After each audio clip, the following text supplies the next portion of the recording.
जरा धीरे से बजाना बंसी बजाने वाले,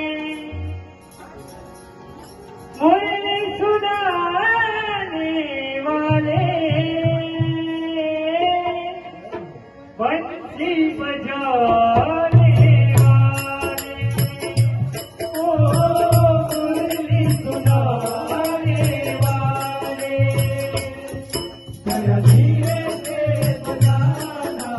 बंसी बजाने वाले, जरा धीरे से बजाना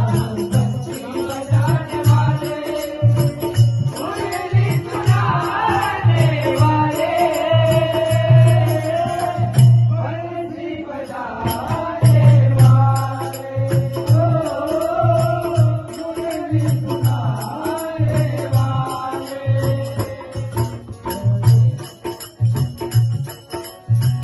हाथ में लकड़ी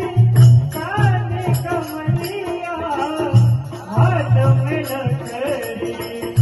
काने कमलिया, हाथ में लकड़ी काने कमलिया,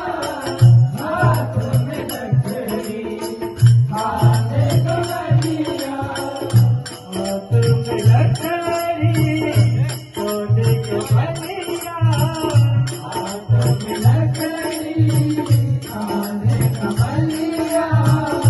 कौआ चराने वाले, बंसी बजा